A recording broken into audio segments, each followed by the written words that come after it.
I still remember the sound of the spoon against porcelain, light, hollow, rhythmic. My fingers tapped the rim of the coffee cup, not out of boredom, but to fill the aching silence that surrounded me. The cafe buzzed softly around me with the hum of conversations and the hiss of steamed milk, but none of it reached me. The seat across the table remained empty. Sophia was never late. We had a ritual. After our shift ended, when the rest of the office faded into shadows and silence, we came here. She'd always order peppermint tea and roll her eyes when I asked for the darkest coffee they had. She said I drank like a heartbroken poet. I told her I was just bracing for the long night of debugging. She would laugh, and somehow the weight of the day would lift off my shoulders. But tonight, no peppermint tea. I checked my phone again. Nothing. The messages I'd sent remained unread. I stared out the window, watching headlights drift like ghosts across the glass, leaving no trace. Behind. That's when it buzzed, a text so unlike her it made my breath catch. I can't be. Got fired. Sorry. Got fired. I blinked, reading it again. The words felt sharp, like cold metal pressed against skin. No emoji. No explanation. Just three clipped sentences that didn't sound like the woman. I knew the woman who once wrote me entire paragraphs about a thunderstorm because she said it reminded her of me. I tried calling. It rang twice and went straight to voicemail. The next day, her desk was empty, not packed, cleared. Like she'd never existed. The plant she'd nurtured from a stem, gone. Her mug with the chipped cat print vanished. Even the framed photo of her dog Max was missing. She hadn't come to clear it herself. I knew because we always arrived together. And yet her corner of the office was erased, like someone had pressed delete. No one told me anything. HR said it was confidential. With a rehearsed smile and a hand on my arm, that felt more like a warning than comfort, but the whisper spoke louder than any policy. She turned him down. Didn't go to dinner. He doesn't like being embarrassed. They met Mr. Halle, our CEO, the man with two white teeth and a Rolex he couldn't stop adjusting. He always lingered a bit too long when Sophia spoke, called her firecracker in meetings, told her she should smile more. She'd laugh it off, toss her hair, and get back to work, but her hands always clenched afterward. I noticed. I just never said anything. Now she was gone. Just like that. No explanation. No fight. Just gone. I sat in my cubicle, eyes fixed on my screen, pretending to code. But my mind was full of her, the echo of her laugh, the scent of her perfume, vanilla, always vanilla, the way her fingers danced over her keyboard like she was playing piano. I kept thinking, why didn't I stop it? I had access. I had visibility. I saw the warning signs. Sophia had told me he made her uncomfortable. She joked about it, called it power flirting, but her eyes never smiled when she said it, and I just nodded. I said things like, he's like that with everyone, and just ignore him. I chose the path of least resistance, and now the path had swallowed her. I went to the server room, the only place where I could breathe. It hummed with low, soothing vibrations, the mechanical heart of our company. I leaned against the cold metal rack, trying to anchor myself. I thought about texting her again, calling, demanding answers, but I didn't even know if she still had the same number. or if she would even want to hear from me. After all, what had I done to deserve her trust? Nothing. That's what haunted me the most. Not that Hale had power, but that I had some too, and I didn't use it. I was complicit in silence. I played along, smiled when I should have spoken, and now Sophia had paid the price. And yet, beneath the guilt, something darker stirred.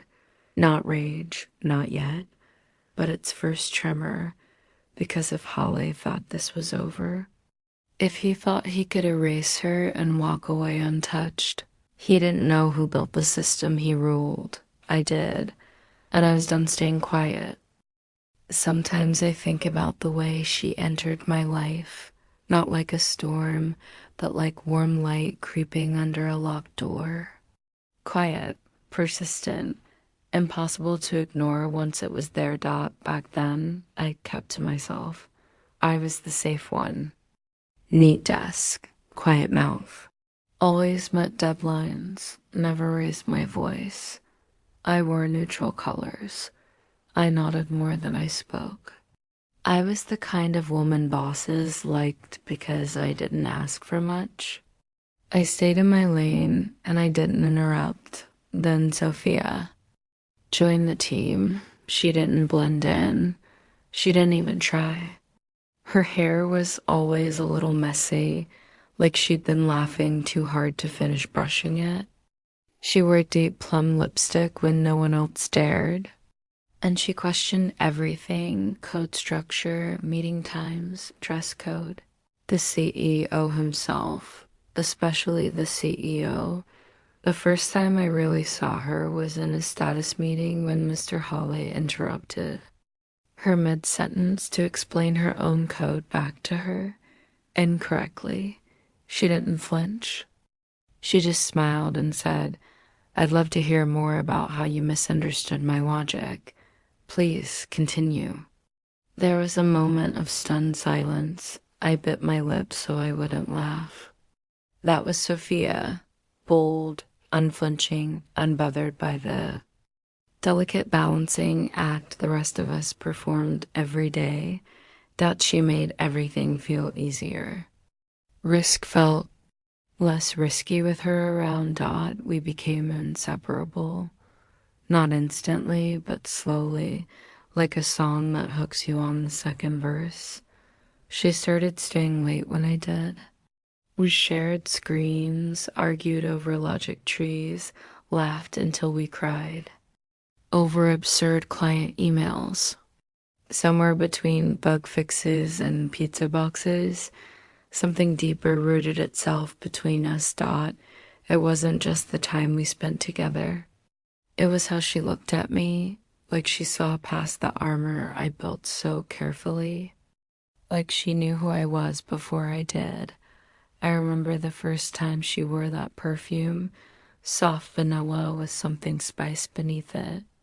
We were in the server room, half crouched behind a rack, trying to debug a faulty patch. "You smell like a bakery," I'd said without thinking. She grinned. "Good. I want men to underestimate me and women to wonder why they can't stop thinking about me." I didn't respond. I couldn't. My mouth had gone dry.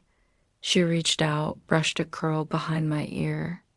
Her fingers lingered at my jawline, just long enough to send my heartbeat spiraling. She didn't kiss me then. She didn't need to. Everything she meant was in that look. And I knew that if I let myself fall, she would catch me. But I was afraid of what it would mean. Afraid of who might be watching. Afraid of being labeled, outed, targeted, especially in a place like ours where power wore tailored suits and spoke with compliments dipped in poison. So I kept us hidden. I didn't deny it. I just didn't name it. We were friends in the office. I never corrected people when they assumed. I thought I was protecting her. Maybe I was really protecting myself. And yet Sophia never made me feel ashamed. She'd slide her hand over mine when no one was looking, leave sticky notes with little messages under my keyboard. Still want to run away with me? Server room at 9.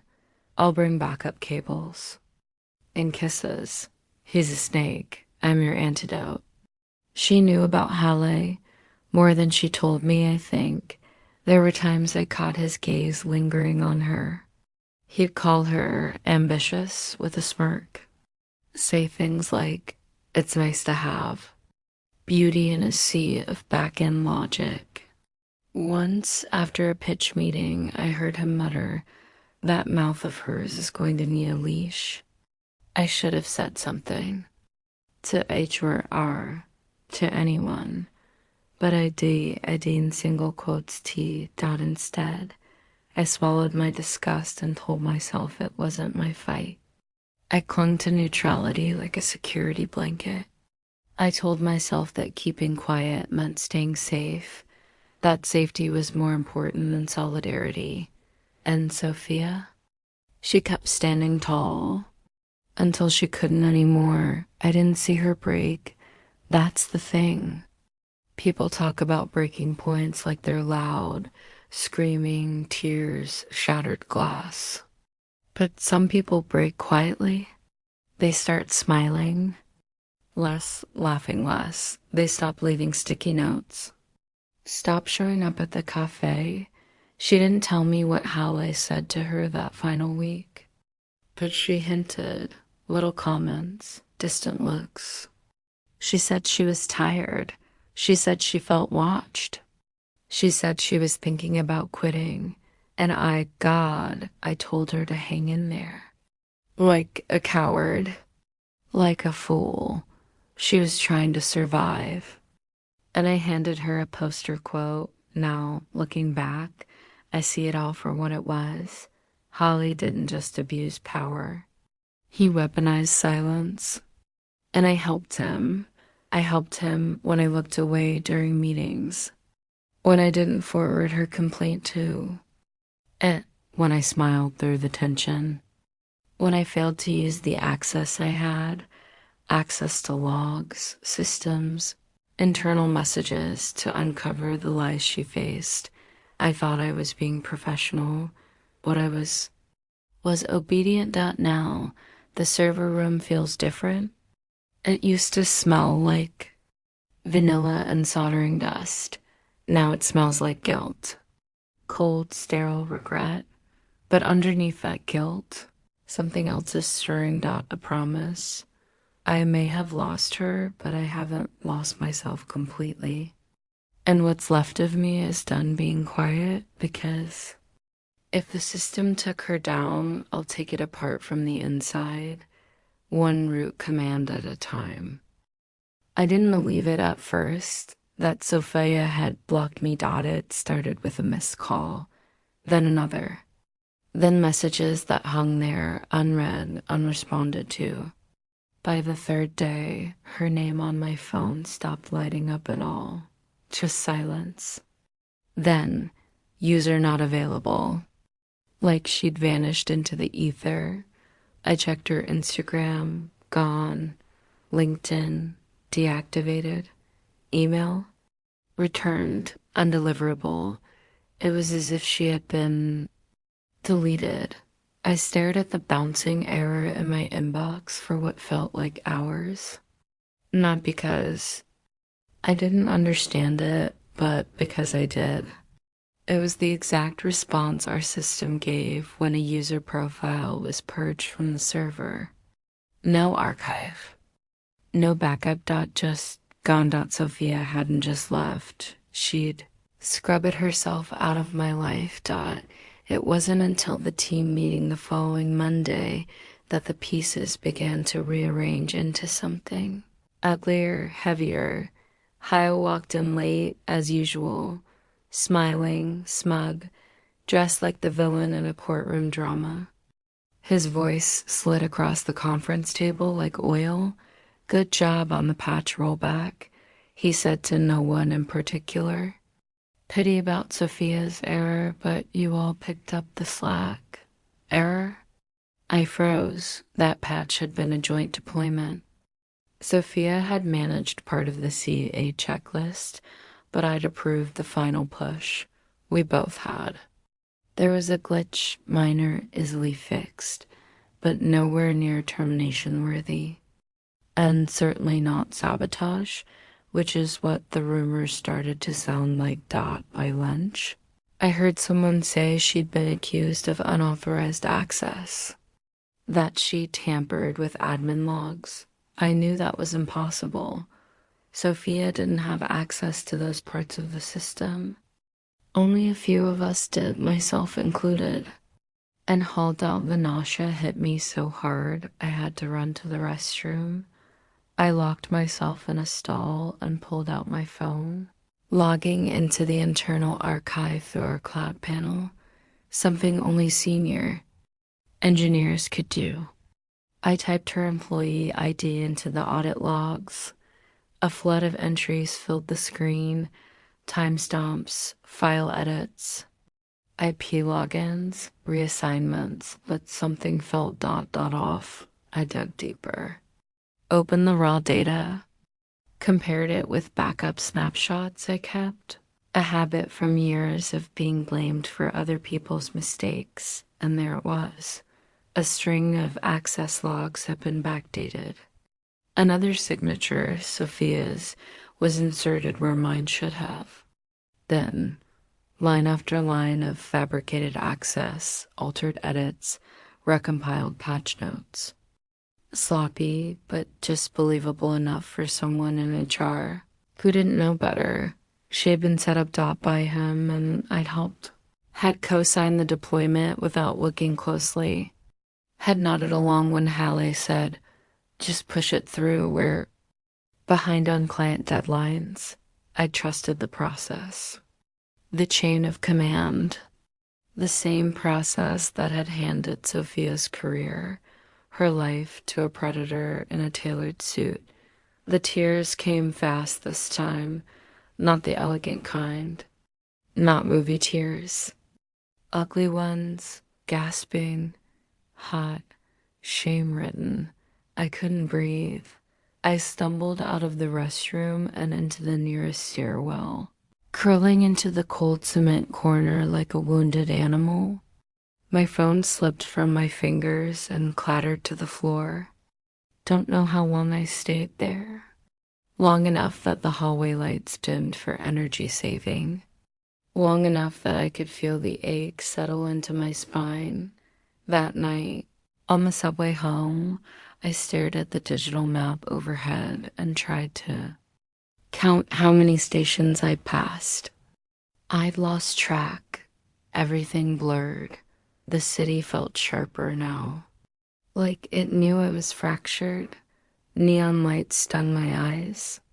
Horns sounded like accusations. Faces blurred into judgmental stares. I thought about quitting. About packing a bag and catching the first train to anywhere. About deleting myself the way Sophia had. Only I wouldn't stop at email. I wanted to disappear, but then I heard her voice in my mind. We build the whole system, but they still own the keys. She said it that night on the rooftop, our last real night. We'd brought 2 coffees and 1 blanket and sat watching the sky turn pink with city haze. I didn't understand what she meant back then, I thought. She was just being poetic. Now I understood. We built the system, the architecture, the permissions, the audit trails, the logic trees, and I, Olivia, still had root access. That realization didn't come like a lightning bolt. It came like a slow tide washing over my bones, cleansing, cold, final. I had built the system that Holly abused, the logs he used, the tools he turned into weapons. I gave him the blueprint, and now I could take it back, not through rage, Not with screams or emails to HR that would get ignored or escalated into nothingness, but quietly, precisely, in a language he didn't understand. Code. I called out sick for the rest of the week. Didn't leave my apartment. I turned off my work email. Didn't speak to anyone. Just me, my laptop, and the archive backups I kept for years. The logs, the scripts, the triggers. I studied the places where Holly had tampered. I mapped the points of entry, the back doors he had slipped through. I traced every keystroke like it was blood on the floor. He'd made mistakes. Arrogant ones. He thought he was untouchable, but he forgot something crucial. I was the one who taught him how to log in, and I was the one who could change the locks. The day I vanished, no one noticed. I sent the email just before dawn, a short message to HR. Experiencing a medical emergency. Doctor recommends immediate leave. Will provide documentation shortly. I didn't plan to send the documentation. I didn't need to. People don't question quiet employees when they disappear. They only remember to miss you when your work stops getting done. By 8 a.m. I was logged out of every platform. Slack, Jira, email, GitHub. Gone. The apartment I chose was nothing special. A sublet, short-term, in the kind of neighborhood where everyone minds their own business and no one asks why your blinds stay drawn all day. The furniture creaked. The walls were thin, but the silence was mine. I didn't unpack much. Just my laptop, a hard drive, and a stack of books I had ordered but never read. They were all about power, not the inspirational kind, but the real kind. Power at work, power in relationships, power systems. Who owns the narrative? Who rewrites? The ending. I lit a candle the first night. Vanilla, like Sophia's perfume. I let the scent ache through me, cracking something open in my chest. Then I powered on the hard drive I'd saved. Everything. Screenshots of our messages, voicemails, that one video we took in the server room. Late one Friday night after everyone left. Music playing from a Bluetooth speaker, her heels kicked. Off beside the rack, the two of us dancing barefoot in the blue glow of the machines. In the video. She spins me, dips me, grinning. The audio is fuzzy, but I can still hear her whisper at the end, "Let them watch, where magic live." It broke me. I played it on repeat until I couldn't cry anymore. Until my face went numb and the candle burned itself out for the first. Few days I barely moved. I ordered takeout. Let dishes pile up, stared at nothing. And every time I closed my eyes, I saw her, not just the memory of her, but what she must have felt, alone, accused, silenced, and I let it happen. But shame alone can't carry you forward. Eventually, you stand, you bathe, you breathe again, you fight. It began with a notebook, not code, not strategy, just ink and paper. A space to empty my guilt, my grief, my fury.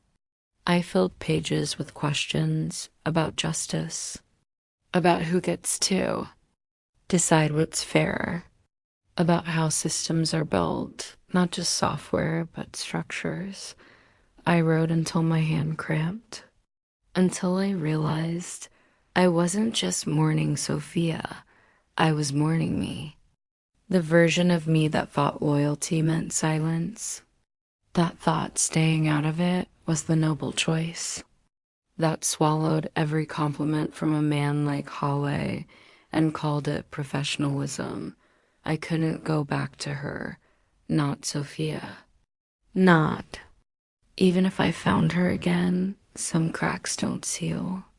Some doors close before you realize they were ever open, but I could become someone she would have believed in. Someone she would have been proud of. So I started rebuilding. Not with tech, not yet, but with people.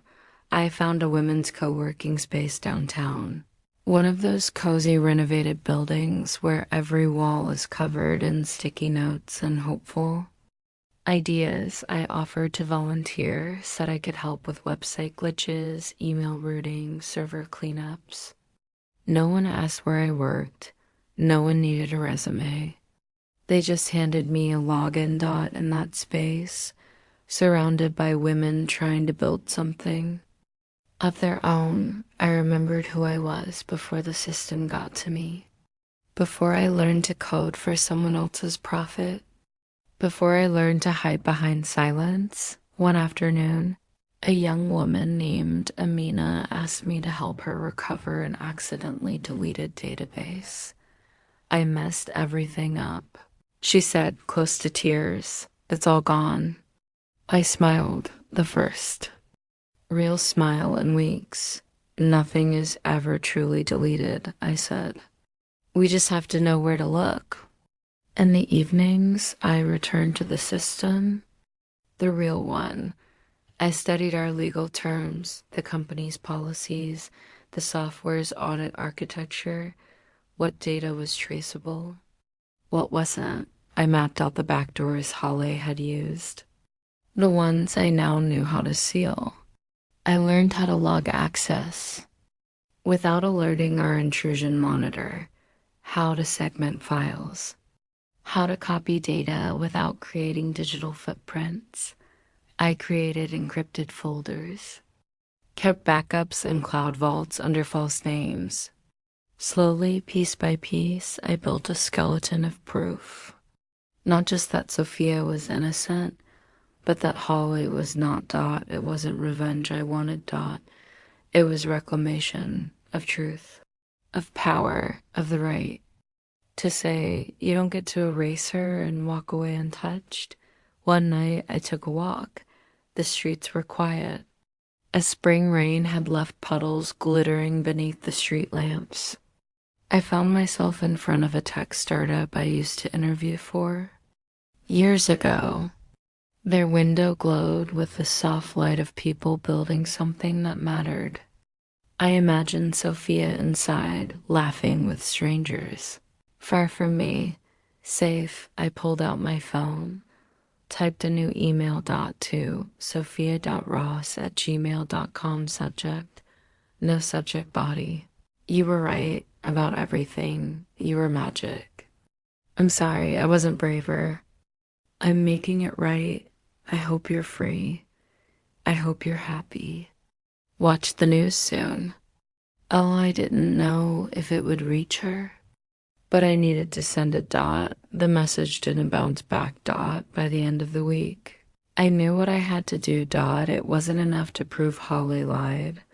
I needed to expose the pattern, to show how easily power silences the ones it fears.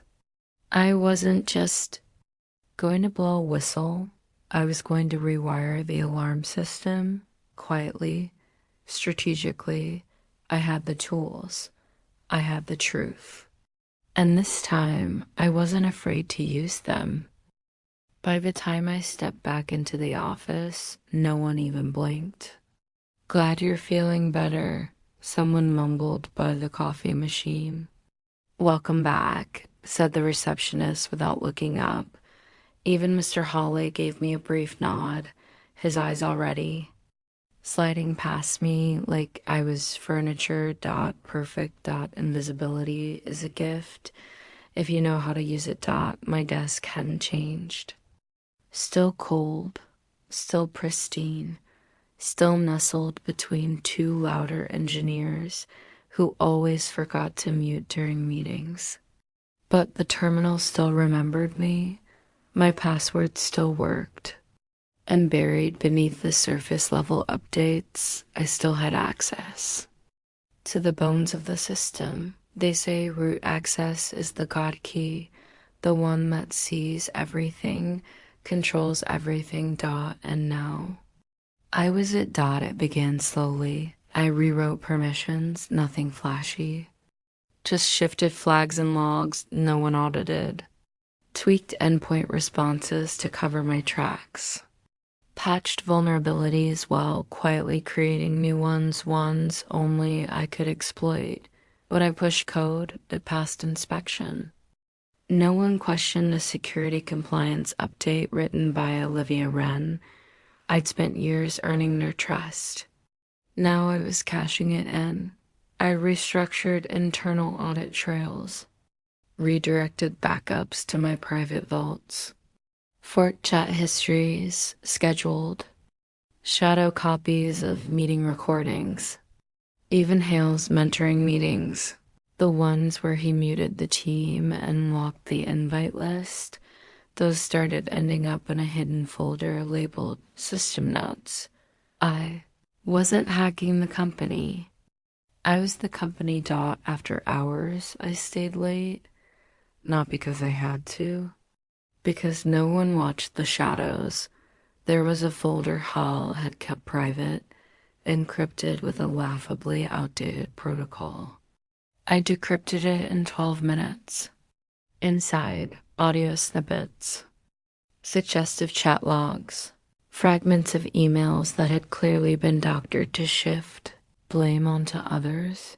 Sophia's file was there too, falsified incident reports, security breaches she never committed, logs tampered with so neatly I might have believed them once, but not anymore.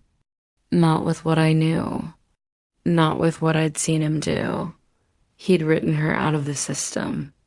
Just like code. Comment it out, make it invisible. Make it seem like it was never real, but it was. And I was bringing her back. I met with the lawyer under a different name. Cash only. We sat in a library cafe where no one looked twice at two women surrounded by documents. She listened carefully, her eyes dark and still. I have proof, I told her. She didn't ask why I waited. She already knew. We talked risk. India loopholes. Whistleblower protections. We discussed strategy, how to release the information, how to protect myself from legal blowback. When we finished, I handed her a drive labeled System Integrity. You don't owe anyone this, she said softly. But I think you're doing it for you. I nodded. And for someone who didn't get the chance. The next move wasn't technical. It was personal. I tracked Sophia online, not in a creepy way.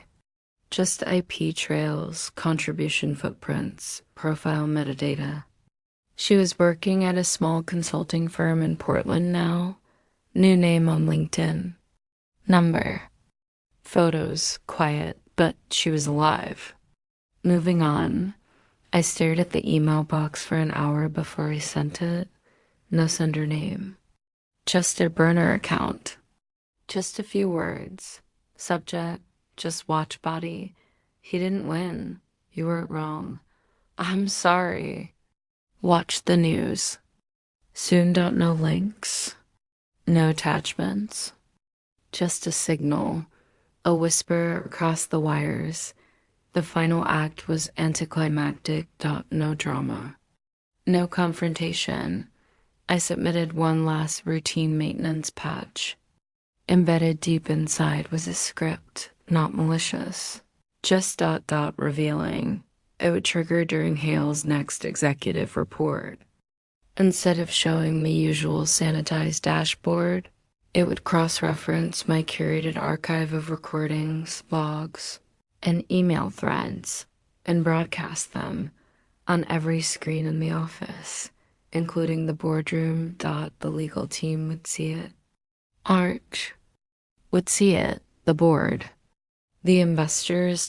Everyone. The man who silenced her would be seen. Not in anger. Not with blood. Just. Truth. Unedible. undeniable. Root access doesn't scream, it doesn't shout. It just changes everything. I packed my things the night before dot, no dramatic exit. Just a quiet goodbye. I left my badge on the desk. A sticky note on my monitor. System cleaned. All bugs resolved. And I walked away. Outside, the sky was still waking, pale and pink and full of promise. I had one bag, a second hard drive, and a train ticket in my coat pocket. I didn't know where I'd land next, but it would be somewhere new, somewhere mine. The phone buzzed once. An unknown number. Just a single message. I saw it. Thank you. No name, but I knew. And just like that, I was free. I wasn't erasing the past. I wasn't undoing what had been broken. But I had changed the ending. No longer the ghost behind the code. No longer the silent one at the table. No longer the girl who let fear write the rules. I was the system now. And I had rewritten it in her name. The launch banners hung from the atrium ceiling like flags before a coronation. Next Gen Cloud, revolutionizing security. Powered by Hail Tech, trusted by millions. A stage gleamed under LED lights. Tech journalists buzzed by the coffee cart. Executives adjusted ties and polished speeches. Behind the scenes, engineers monitored metrics in a war room, ensuring every rollout script ran clean. It was supposed to be a perfect day, and Olivia was right where she belonged, underground, in the server room, alone. Just her and the racks, fans humming like low thunder. Green and amber lights blinked all around her, the pulse of the system. Her system. She opened a terminal. The interface asked for authentication. She gave it everything. Across the campus. Big screens began to flicker. One froze. Another began. Glitching, the war room tensed. A senior engineer tapped a monitor. That's not possible. A scrolling bar appeared, black background, white type, old school, command line. Unfamiliar to most, but not to Olivia. Then came the emails. At first, just one, an internal memo from hallway, pressuring an intern for drinks. Then another, redacted financials showing bonuses, awarded after firing female staff. Then dozens. Hundreds. Every screen in the building, even those on the stage, began to pour with truth. Text chains, audio, snippets, fabricated reports, timestamps edited, logs erased, evidence of targeted firings, voice recordings, then a final image, Sophia's official dismissal notice, forged, annotated, initialed by Holly. Someone screamed. A woman dropped her coffee. One of the investors stood slowly from his chair. The media surged forward. Cameras pivoted from the shiny product display to the chaos. Bleeding through the company's walls. Olivia walked the stairwell, slowly, deliberately, not hiding. Not anymore. She stepped onto the executive floor. People ran past her, shouting into phones. Fingers flying over keyboards. IT teams scrambled to stop the feed, but it was locked in a loop, mirrored through backups, retriggered by any attempt to erase. A journalist shoved a mic into a VP's face. Did you know about this? He didn't answer. She kept walking. Outside the boardroom, the doors were wide open. Holly stood at the front, face drained, tie askew, watching helplessly as a wall-sized screen played a recording, his voice soft, measured, insidious. She thinks she's smarter than she is. I'll make sure she disappears before she becomes. A liability. Silence in the room. The board sat motionless. Someone wiped a tear. Another just closed her laptop. Then Holly saw her. Olivia. Still. Calm. Watching. His mouth opened. This is someone hacked. She tilted her head slightly. He stumbled forward. I gave you everything, Olivia. Mentorship, promotion, trust. She looked him dead in the eye. You took more than you ever earned. He tried to move. Past her, but two security officers flanked him. We need you to come with us, sir. Holly sputtered. You're making a mistake. This is slander. That woman, his voice cut off as they guided him away. He didn't scream. He didn't fight. He just vanished, just like he made Sophia do. Olivia didn't stay to watch the fallout. She walked through the lobby while the media surged forward. She stepped out into the city sunlight, the world louder, sharper, freer. Her phone buzzed, dozens of messages. Anonymous tips, journalists, whistleblowers, apologies from coworkers, praise from strangers. She ignored them all. It was never about. The crowd. Weeks passed. The company was in full damage control. Hale's name was scrubbed from their site. The launch was postponed indefinitely. HR sent anonymous surveys. The board held emergency sessions. Olivia received a severance offer, likely an attempt to buy her silence. She declined. She was done playing by their rules. Her apartment smelled like coffee and paint. Small wooden sign hung by the door, Root and Bloom Consulting. Underneath, ethical systems, human first. Clients were small. Startups, nonprofits. Women-led orgs with no clue how to protect themselves from corporate wolves. Olivia taught them how to secure their data, how to audit their systems, how to read the fine print before signing their souls. It wasn't flashy, but it was real. The card came on a quiet Tuesday, plain envelope. No return address. Inside, a photo. Her and Sophia. Taken in the old server room. Sophia laughing, mid-spin, arm outstretched toward the camera. Olivia watching her with a stunned smile. As if the whole world had paused. On the back. I saw what? You did. I'm free now. I hope you are too. Listen. Olivia sat for a long time, holding it in both hands. She thought of their last night. The way Sophia had whispered, let them watch. Where magic live. She hadn't believed it then, but she did now. She didn't frame the photo. Instead, she backed it up, stored it on a secure drive, one only she could access.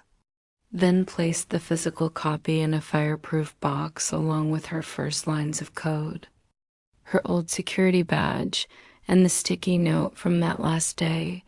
System cleaned, all bugs resolved. That night, she sat at her desk as the city flickered outside. Her laptop open, coffee cooling by her hand. In the silence, she spoke, not to anyone, not out loud. Just to herself. I wasn't the bug in their system. I was the patch.